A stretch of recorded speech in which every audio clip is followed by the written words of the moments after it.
Au nom du Père et du Fils et du Saint-Esprit, ainsi soit-il. J'ai entendu assez récemment, ça m'a donné l'idée de revenir un petit peu sur ce sujet, peut-être pour préciser certains points avec les amis, c'est des vacantistes. Nous ne sommes pas musulmans, nous ne coupons pas la tête, on ne frappons pas au cou,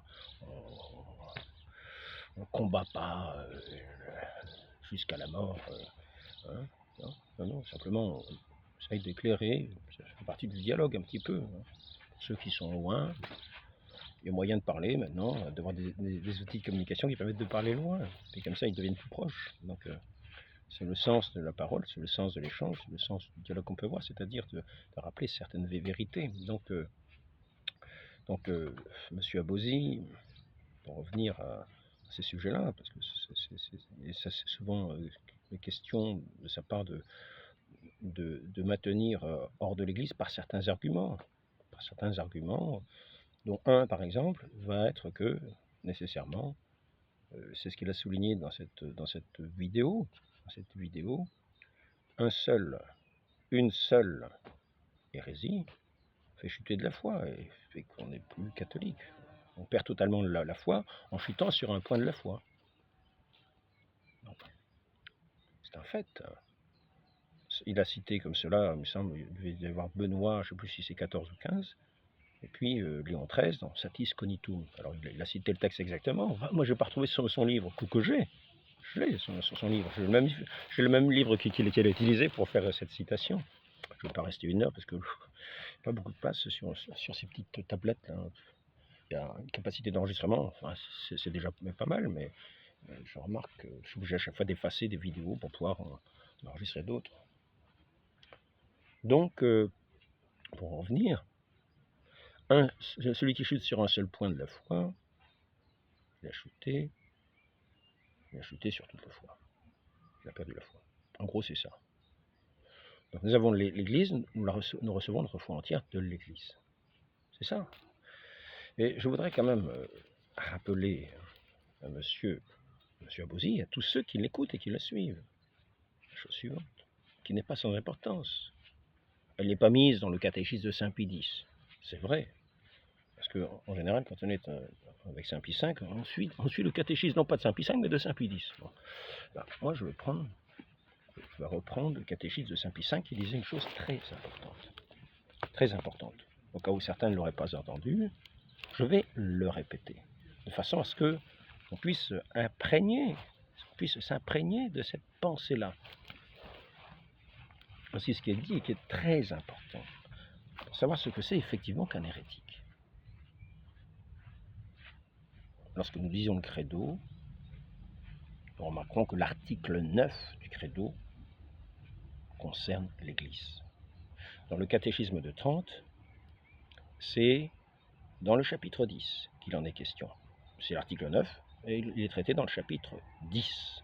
C'est facile à voir. Prenez la première page, si c'est écrit en taille moyenne, si vous commencez au début de la page qui est en haut, hop, arrive à peu près au milieu de la page, et vous avez ce texte-là. Peut-être il y a moyen que vous puissiez le voir. Pas une invention du pauvre frère Alain. Hein. Je ne sais pas si ce serait à l'endroit ou à l'envers. Puis avec les ombres, on n'y verra rien. Je crois que vous n'y voyez rien du tout. Hein. Donc je vais vous le lire tout simplement. La seconde considération, écoutons bien, c'est que celui qui aura gravé profondément dans son cœur la foi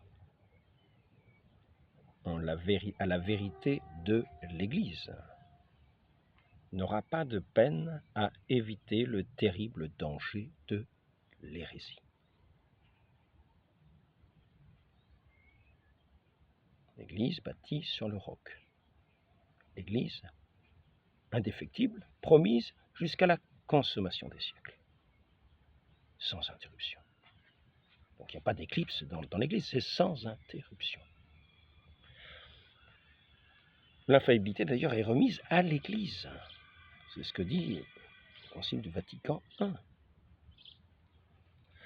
Donc, la seconde considération, c'est que celui qui aura gravé profondément dans son cœur la foi à la vérité de l'Église n'aura pas de peine à éviter le terrible danger de l'hérésie. C'est simple à comprendre. On n'est pas hérétique par le seul fait qu'on pêche contre la foi. Pas hérétique par le seul fait qu'on pêche contre la foi. On pêche contre la foi. Il y a au moins un point qui nous fait chuter dans la foi, qui fait qu'on n'a plus la foi, quand on l'a rejetée. Il faut faire des actes de foi. Quand on a une difficulté, parce que c'est par exemple la tempête sur le bateau, fait un acte de foi. Notre Seigneur dit, pourquoi avez-vous si peu la foi? Homme de peu de foi. Saint Vincent de Paul, dans son catéchisme, il dit que dès qu'on a l'âge de raison, il faut faire des actes de foi sur certaines vérités. Même quand on va communier, faire un acte de foi sur la communion. De la même manière, il faut faire des actes de foi dans l'Église. Je crois en l'Église, une sainte catholique, apostolique, une. Mais pourquoi est-elle catholique, c'est-à-dire universelle? Parce qu'elle est une. Parce qu'il n'y a qu'un seul Dieu, qu'une seule foi, qu'un seul baptême, qu'une seule Église. Donc, c'est la raison pour laquelle elle est universelle. C'est à cette Église que le Christ dit, allez jusqu'aux extrémités de la terre annoncer l'Évangile. Ceux qui croiront, qui font cette profession de foi, qui croiront, qui entendront, qui croiront, qui professeront de bouche. Je crois en l'Église, ça en fait partie. C'est un point de foi. Donc, venons-y, parce qu'il ne s'agit pas de, en voulant démontrer qu'on n'est pas d'Église, manquer cet article de foi. Car nous verrions qu'à ce moment-là, nous avons manqué sur un point de la foi, et qu'effectivement, nous ne sommes plus de l'Église. Et que c'est pour ça que nous devenons hérétiques. Schismatiques déjà. Mais aussi hérétiques, parce que c'est par ce défaut, ce rejet de ce point de foi. On dit, je crois en l'Église, oui, mais c'est moi l'Église. C'est pas l'Église qui a institué notre Seigneur. Ben non. Et Pierre, sur cette pierre, je bâtirai mon Église. Et oui. C'est ceux qui sont en union avec lui, qui sont bâtis, qui sont élevés sur ce roc solide. Donc, mais je ne vais pas parler en mon nom, ce sont des petits commentaires, bon, voilà. La seconde considération, c'est que celui qui aura gravé profondément dans son cœur la foi à la vérité de l'Église n'aura pas de peine à éviter, le terrible danger de l'hérésie. On n'est pas hérétique par le seul fait qu'on pêche contre la foi, mais parce qu'on méprise l'autorité de l'Église. Que font tous les hérétiques? Ou que font tous les schismatiques? Ils ne reconnaissent pas l'autorité. Ils ne reconnaissent pas l'autorité. Parce qu'ils disent, mais c'est pas l'autorité. C'est comme ça c'est ça le mépris de l'autorité. Mépriser, c'est pas simplement dire, oh celui-là il est nul. Non, c'est pas ça. Mépriser, c'est ne pas reconnaître cette autorité pour ce qu'elle est, c'est-à-dire l'autorité. Donc il est bien dit, ceux qui ne mépriseront pas cette autorité, mais qui écouteront, n'auront pas de peine, parce que notre Seigneur a fondé une Église indéfectible, infaillible, indéfectible. Comprenons-le bien, c'est là notre foi. Bâtie sur le roc, et les portes de l'enfer ne prévaudront pas contre, rien qu'en prenant ces paroles, la chose est simple à comprendre. C'est pour cela que ceux qui font profession de foi en l'Église et qui écoutent l'Église seront préservés du terrible danger de l'hérésie. La chose est extrêmement simple à comprendre. Maintenant, ceux qui méprisent l'autorité, qui se mettent en autorité eux-mêmes pour décider de ce qui est de la foi ou de ce qui ne l'est pas, commencent déjà par mépriser cette autorité, à dire non, moi, hein, non, ça c'est pas vraiment d'autorité, ça. Non, ce n'est pas l'autorité. Ça, ce sont des hérétiques, ce sont des schismatiques, c'est tout ce qu'on veut. Non, c'est moi, c'est moi. Je ne suis pas avec Saint-Pierre, je ne suis pas attaché à un roc, non, je ne suis pas attaché à un roc, c'est bizarre d'ailleurs. C'est moi le roc. Parce que, bon, je continue, excusez-moi de ces digressions bêtes un petit peu. On n'est pas hérétique par le seul fait qu'on pêche contre la foi, mais parce qu'on méprise l'autorité de l'Église et qu'on s'attache avec opiniâtreté à des opinions mauvaises. Donc, ceux qui sont dans l'Église, qui reconnaissent l'autorité, vous remarquerez qu'il y a un « et ». Donc, les hérétiques méprisent l'autorité et s'attachent à leurs opinions mauvaises. Ils s'attachent à leurs opinions mauvaises et par conséquent, ils méprisent l'autorité en disant que non, puisqu'ils n'ont pas cette opinion mauvaise, c'est que je ne les reconnais pas comme autorité. Vous voyez, il y a deux points. Les hérétiques, ils méprisent l'autorité, ils ne l'écoutent plus. Ceux qui ont charge d'enseigner, que le Christ a institué pour enseigner, qu'il faut écouter comme lui-même, comme étant leur bouche. Donc, voilà, alors la chose est simple. La chose est simple. Je m'adresse en particulier à M. Abosi. Celui qui chute sur un seul point de la foi, il a perdu la foi. Donc il ne faut pas chuter en chutant sur ce point particulier, ce 9e article qui concerne l'Église. Et cet article est très important. Et on peut s'appuyer dessus parce qu'elle est un roc inébranlable, qu'elle est promise jusqu'à la consommation des siècles. Si donc il est impossible qu'un chrétien soit atteint de cette horrible peste de l'hérésie tant qu'il continue à croire, tant qu'il continue de croire ce que cet article propose à sa foi, voilà, c'est impossible qu'il chute. Tant qu'il continue de croire ce que cet article propose à sa foi, c'est-à-dire de croire en cette Église, promise jusqu'à la consommation des siècles, tant qu'il continue à croire, il est impossible qu'il chute dans l'hérésie. Il ne se dit pas, oh non, oh, il se trompe, non, c'est pas le bon, non, c'est pas la vraie autorité, non. Même en restant quelquefois sous les apparences extérieures. Je connaissais une dame, elle disait, non, moi je crois pas à la résurrection de la chair. Ah ben oui, t'es embêté, c'est quand même le credo qu'on dit tous les dimanches au moins. On dit peut-être tous les jours en disant le rosaire. On est père, donc ici. Si donc il est impossible qu'un chrétien soit atteint de cette horrible peste de l'hérésie tant qu'il continue de croire ce que cet article propose à sa foi, les pasteurs doivent redoubler d'efforts pour instruire les fidèles de ce mystère capital. Le premier, les prémunir par là même contre les artifices de l'ennemi, les aider à persévérer dans la foi, en croyant ce mystère de l'Église, l'épouse, que le Christ ne va pas répudier, qu'il ne va pas livrer comme ça aux assauts de l'ennemi, non. Donc, en fait, cette Église, nous la croyons telle parce que c'est le Christ qui l'a promise, c'est telle, c'est une promesse du Christ. Donc, ne pas croire en l'Église, c'est rejeter votre foi au Christ. C'est rejeter l'autorité du Christ lui-même, l'enseignement du Christ lui-même. C'est ne plus y croire. Donc, nous pouvons très bien dire, je n'ai pas la foi. Voilà. Non. Finalement, non. Mais ce n'est pas le conseil que je donne. Car il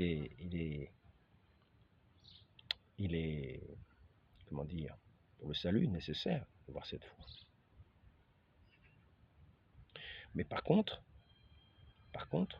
j'invite non seulement à avoir la foi, mais à avoir aussi l'obéissance de la foi. Quand on croit en l'autorité de l'Église, on se fait aussi obéissant.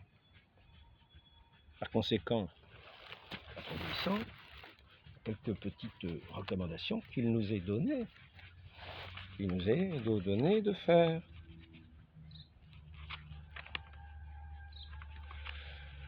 Alors, est-ce que c'est cette page-là? Humani Generis, puis 12, 1950. Dieu a donné à son Église un magistère vivant. C'est le bon Dieu qui a donné à son Église un magistère vivant. En même temps que les sources sacrées. En même temps que les sources sacrées, pour éclairer et pour dégager ce qui n'est contenu qu'obscurément et comme implicitement. C'est-à-dire nous sommes presque dans un brouillard, dans toutes ces, au milieu de ces sources sacrées. C'est pas à chacun, je laisse le texte, pour éclairer et dégager ce qui n'est contenu qu'obscurément et comme implicitement dans le dépôt de la foi. Et ce dépôt, ce n'est ni à chaque fidèle. Donc c'est prudence, prudence. Ne nous attachons pas à notre opinion, alors que nous n'avons pas. Vous voyez, ce n'est pas à chaque fidèle, et ni même à chaque théologien, ni même aux théologiens, que le Christ a confié ce dépôt pour en assurer l'interprétation. Donc nous ne nous attachons pas à notre interprétation, à notre opinion propre. Si nous avons foi en cette Église et que nous avons ensuite l'obéissance de la foi, dans le respect de l'autorité de l'Église. Donc ceux qui disent c'est moi, que dit notre Seigneur, ne les écoutez pas, c'est moi. Il viendra beaucoup de faux prophètes en dehors de l'Église qui diront c'est moi. Mais ce n'est pas notre Seigneur qui les a institués. Ils ne sont pas entrés par la porte, ils ne sont pas du bercail, ils sont peut-être entrés par la fenêtre. Mais ils n'ont pas été institués pour dire c'est moi. Non, celui qui est institué, c'est le roc. Le roc peut avoir du mal à le reconnaître, à le discerner, parce que justement, ce dépôt de la foi, il faut pouvoir éclairer et pour dégager ce qui n'est contenu qu'obscurément, comme implicitement dans le dépôt de la foi.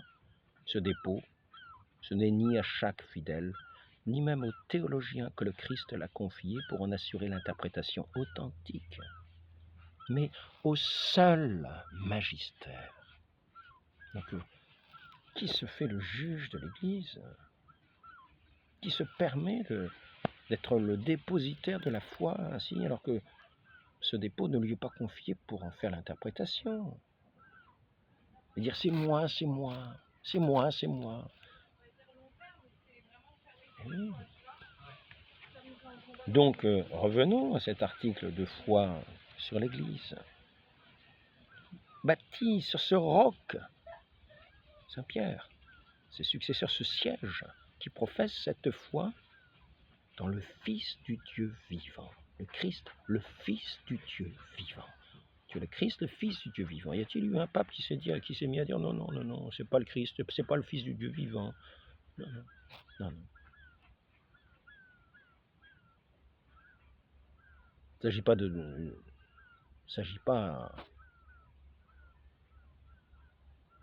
de se dire il y a juste un point qui est à retenir, etc. Non. C'est le dépôt de la foi. Le dépôt de la foi. Nous avons la foi en recevant ce que l'Église nous enseigne, ce que le magistère vivant nous enseigne de ce dépôt de la foi. Et à l'interpréter dans un bon esprit, c'est-à-dire dans un esprit catholique, c'est-à-dire pas dans un esprit qui va chercher la contradiction, mais dans un esprit qui va chercher l'interprétation catholique de toute chose et défendre l'interprétation catholique. On défend toujours l'interprétation catholique parce que nous avons foi en l'Église. Nous savons qu'elle n'a pas chuté, qu'elle ne chutera jamais. Sinon, ce serait le Christ qui chuterait. Donc, ce n'est ni à chaque fidèle, ni même aux théologiens que le Christ a confié pour en assurer l'interprétation authentique, mais au seul magistère. Il serait impossible de dire cela si le magistère pouvait chuter. Comprenons-le bien. Mais au seul magistère de l'Église, par la voie ordinaire ou par la voie extraordinaire.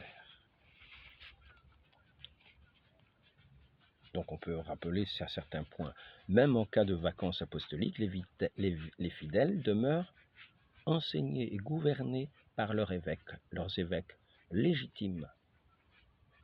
Le magistère vivant, perpétuel, comme le dit Léon XIII, je crois que c'est dans Satis Cognitum, perpétuel.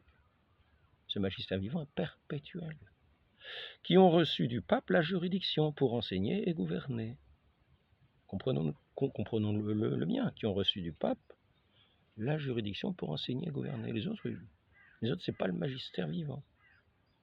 Notre Seigneur préserve son Église, il donne son esprit à son Église pour qu'elle demeure jusqu'à la fin du temps, jusqu'à la fin des temps, jusqu'à la consommation des siècles. Sans interruption, sans éclipse. Il n'y a pas d'éclipse. L'éclipse, c'est nous qui méprisons l'Église.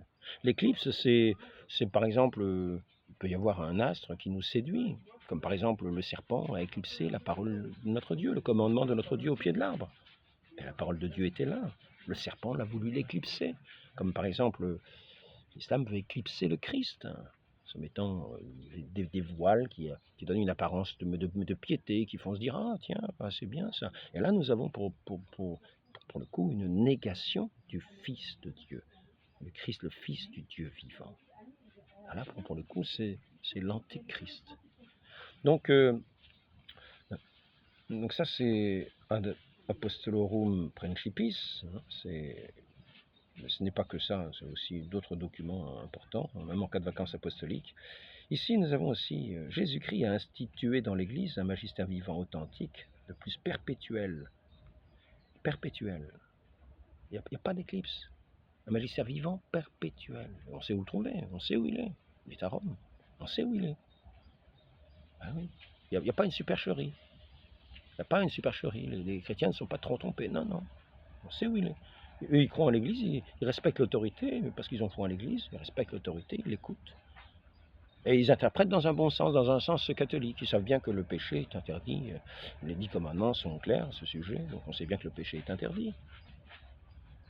Donc on sait bien qu'on interprète toutes les choses dans un sens catholique. Et que, par exemple pour le mariage, les relations entre les époux ne sont permises que dans le mariage. Ce qui n'est pas de mariage, il n'y a pas de... Même les fiançailles, il n'y a pas de relation... comment dire, la consommation du mariage ne se fait pas dans les fiançailles, non, ça ne se fait que dans le mariage, ce qui s'appelle le mariage. Et l'Église sait bien ce que c'est que le mariage. C'est entre un homme et une femme. D'ailleurs, Léon XIV l'a rappelé tout récemment.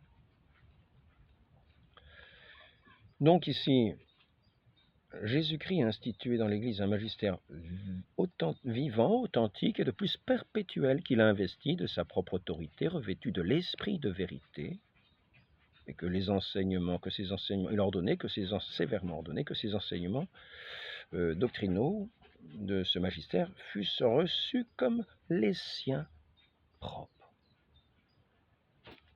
Nous devons avoir foi en l'Église et respecter l'autorité pour les recevoir comme les enseignements propres. Donc il y en a qui vont dire « Ah oui, d'accord, vous avez vu Pape François, qu'est-ce qu'il pourra croire que c'est l'Église encore ?» C'est la foi qui nous dit que l'Église ne chute pas, est indéfectible, que le magistère ne chute pas. Ce magistère vivant, c'est lui qui est là pour éclairer les choses qui tiennent du dépôt de la foi, à en donner l'interprétation authentique. Mais pas à chaque fidèle, donc soyons des fils obéissants de l'Église. Ayons foi en l'Église et soyons aussi obéissants. Si nous n'avons pas foi en l'Église, nous ne serons pas obéissants. Mais nous montrons par là que nous ne sommes pas de l'Église. Et que si nous ne sommes pas obéissants d'ailleurs, nous sommes aussi, d'une certaine manière, nous rejetons l'autorité, nous sommes schismatiques.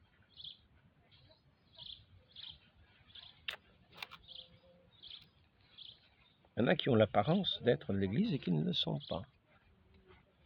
Donc, mais ici, nous savons que ce magistère vivant n'est pas une apparence. C'est le magistère vivant donné par notre Seigneur. Et je répète, Dieu a donné à son Église un magistère vivant. Ce n'est pas une apparence. Il n'y a pas d'éclipse. Non, c'est un magistère. Il l'a donné dans la succession apostolique. Le Saint-Esprit est là pour guider son Église dans les élections. D'ailleurs, le pape Pie XII condamne ceux qui remettraient en cause des élections d'un pape. Donc, il s'agit de comprendre les choses de manière catholique. Prenons donc le catéchisme de l'Église catholique. Là, je me suis servi de celui de Saint Pie V, le Concile de Trente, parce que c'est aussi un enseignement de l'Église. C'est aussi l'enseignement de l'Église. Mais l'Église aujourd'hui, le catéchisme officiel qui est tient lieu d'aujourd'hui, c'est celui qui a été donné par Jean-Paul II. Et qui a l'assentiment universel de l'Église. Pas des schismatiques, qui ne reconnaissent pas l'autorité ni les enseignements. Donc, prenez-le, regardez-le dans un sens catholique, faites un acte de foi. Mais sachez que si vous ne faites pas cet acte de foi dans une église, je viens de le rappeler, institué dans l'église un magistère vivant, authentique et de plus perpétuel, qu'il a investi. Donc c'est de foi. Ou bien dites que les papes se trompent en écrivant ces documents. S'ils se trompent en écrivant ces documents, cessez de tenir cette thèse, c'est des vacantistes, que celui qui fait une erreur en écrivant quelque chose comme ça, quel que soit le moment où il parle ou quand il parle, c'est à vous de voir. Mais alors vous niez ce qui est marqué là, qui est pourtant de Satis Cognitum Léon XIII, eh bien vous le niez. Alors vous dites non, il a fait une petite erreur. À ce moment-là, ne vous avancez pas trop. Mais vous le gardez quand même pour pape, me semble-t-il. Oui. Donc, ou bien alors vous dites qu'il a fait une petite erreur, ou bien alors vous dites qu'il n'a pas fait de petite erreur. Ou bien alors vous dites qu'il a fait une petite erreur et que malgré vous, pour vous, c'est quand même un pape. À moins que vous dites maintenant, il a fait une petite erreur, donc il a chuté en tout. Donc il n'est plus pape. À moins que vous fassiez, à moins que vous disiez, il a fait une petite erreur, mais je le tiens quand même pour un pape. Ou bien alors vous dites, non, il n'a pas fait d'erreur. S'il n'a pas fait d'erreur, croyez ce qu'il dit. Respectez l'autorité de l'Église. Et voyez bien ce qu'il est marqué. Jésus-Christ institue une Église, magistère vivant authentique, de plus perpétuel qu'il a investi de sa propre autorité, revêtu de l'esprit de vérité, et que les fidèles sont tenus, qu'il a ordonné que les fidèles, que les enseignements doctrinaux de ce magistère fussent reçus comme les siens propres, Satis Cognitum Léon XIII. Et ici encore, l'Église est d'une durée unique et perpétuelle, Satis Cognitum. Une stabilité inébranlable. Vatican I, Denzinger, 1794. La doctrine céleste n'a jamais été abandonnée aux caprices et au jugement individuel des hommes, mais elle a d'abord été enseignée par Jésus, puis conférée exclusivement au magistère dont il a été question, le magistère vivant, Léon XIII, Satis Cognitum. Je répète, la doctrine céleste n'a jamais été abandonnée aux caprices et au jugement individuel des hommes. Alors, ayons foi en l'Église si nous ne voulons pas chuter dans la foi, et respectons son autorité et son enseignement. Sinon, dites que vous discutez dans le vent sur les sables mouvants, mais que vous n'êtes pas du tout de l'Église. Vous n'avez déjà pas la foi. À ce moment-là, dites que vous n'avez pas la foi d'Église. Vous faites votre foi, que vous parlez en votre nom. Dites c'est moi. Mais c'est vous. Ça n'engage que vous et ceux qui, malheureusement, vous écouteront. Un aveugle qui guide un autre aveugle. Parce que la seule arche de la vérité, c'est l'Église. Et ceux qui vont en dehors courent à leur perte, surtout quand ils y étaient dedans et qu'ils l'ont rejeté. C'est ce qu'enseigne évidemment ce catéchisme de Jean-Paul II. Hors de l'Église, pas de salut. Comment faut-il entendre cette affirmation souvent répétée par les pères de l'Église? Formulée de façon positive, elle signifie que tout salut vient du Christ tête par l'Église qui est son corps. Appuyé sur la Sainte Écriture et sur la tradition, le Concile enseigne que cette Église en marche sur la terre est nécessaire au salut. Seul, en effet, le Christ est médiateur et voie de salut. Seul, en effet. Est-ce que c'est catholique? Oui, il me semble. Seul, en effet, le Christ est médiateur et voie de salut. Or, il nous devient présent en son corps, qui est l'Église. Et en nous enseignant expressément la nécessité de la foi et du baptême, c'est la nécessité de l'Église elle-même, dans laquelle les hommes entrent par la porte du baptême, qu'il nous a confirmé en même temps. C'est pourquoi ceux qui refuseraient soit d'entrer dans l'Église catholique, soit d'y persévérer, alors qu'ils la sauraient fondée de Dieu par Jésus-Christ comme nécessaire, cela ne pourrait être sauvé. C'est le numéro 846 du catéchisme de l'Église catholique. Bon, je reprends ici. La doctrine céleste, je répète, n'a jamais été abandonnée aux caprices et au jugement individuel des hommes. Mais elle a d'abord été enseignée par Jésus, puis conféré exclusivement au magistère dont il a été question. Magistère vivant. Léon XIII, Satis Cognitum. L'Église est la colonne de la vérité. C'est pour ça que ce point de la foi est si important.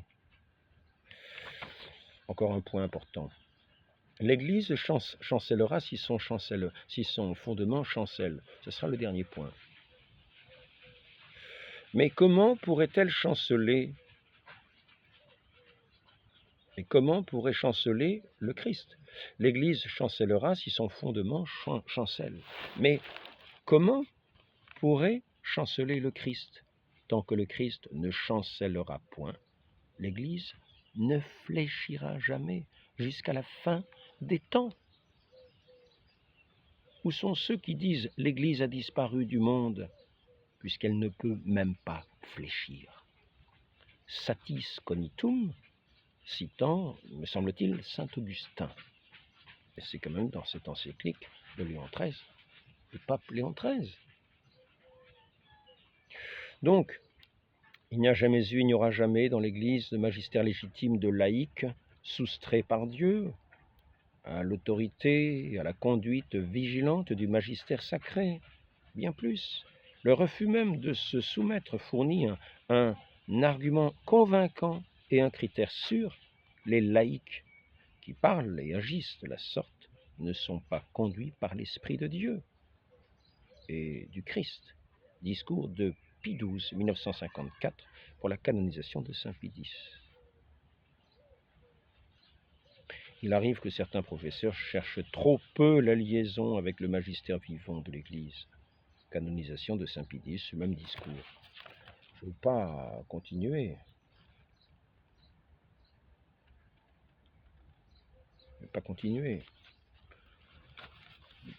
Ces textes cités sont suffisants. L'Église pourra-t-elle manquer de force et d'efficacité quand le Christ lui-même lui prête une assistance continuelle? Voici que je suis avec vous tous les jours jusqu'à la consommation des siècles. Il est par conséquent impossible que l'Église ne subsiste aujourd'hui et toujours, et même toujours, mais même aussi qu'elle ne subsiste pas absolument la même qu'aux temps apostoliques, à moins de dire que le Christ, à Dieu ne plaise, notre Seigneur, a failli à son dessein, ou bien qu'il s'est trompé quand il affirma que les portes de l'enfer ne prévaudraient jamais contre elle. Pie XI, Mortalium Animus, 1926. Le magistère ecclésiastique est infaillible dans l'annonce de la vérité divine. Bartmann, 1, 141. Volume 1, paragraphe 141. Ici, assistance négative. L'infaillibilité de l'Église fut affirmée dès le début dans l'Église comme une vérité de foi. Ainsi, le Concile du Vatican la suppose dans sa définition de l'infaillibilité particulière du pape. Il compare celle du pape à celle de l'Église et s'identifie avec elle. Pontife romain jouit de cette infaillibilité dont le divin Rédempteur a voulu que soit dotée son Église dans la décision des doctrines de foi et de mœurs. S4, C4 d'Enzinger, 1839. Donc l'élection du pape aussi, l'élection du pape, pour ceux qui veulent remettre des élections du pape en cause, là c'est Pie XII. C10, Vacantis Apostolis, C10.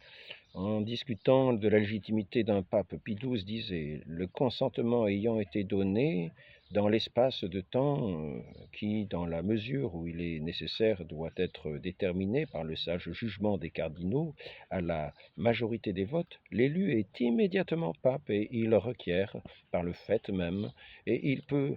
Qu'est-ce qu'il y a marqué là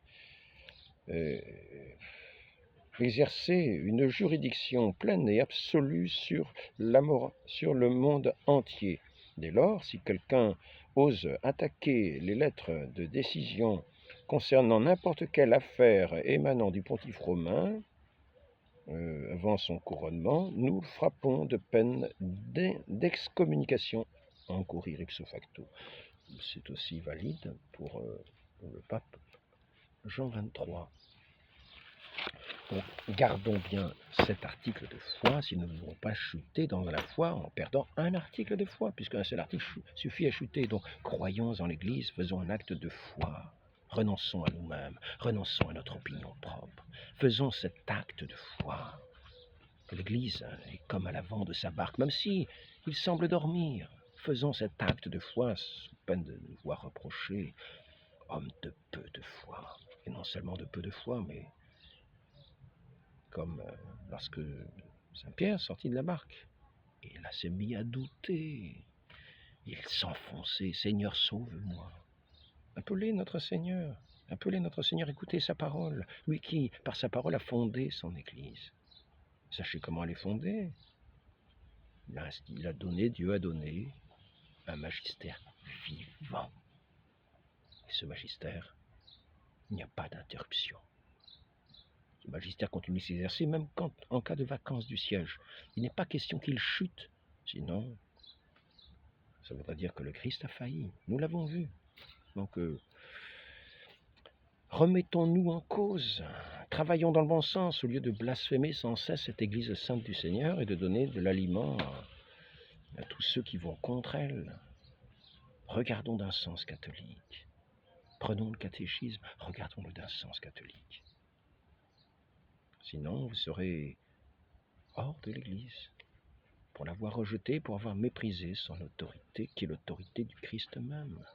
Qui vous rejette, me rejette. Notre très sainte Mère de Dieu, notre Mère et Mère de l'Église, donnez-nous de faire ces actes de foi qui nous sont nécessaires dans la vie de chaque jour, dans des situations particulières et difficiles où notre opinion nous propose tant d'obstacles pour nous barrer la route de la vie éternelle, afin que cette porte de cette arche sainte de l'Église ne soit pas fermée de notre faute.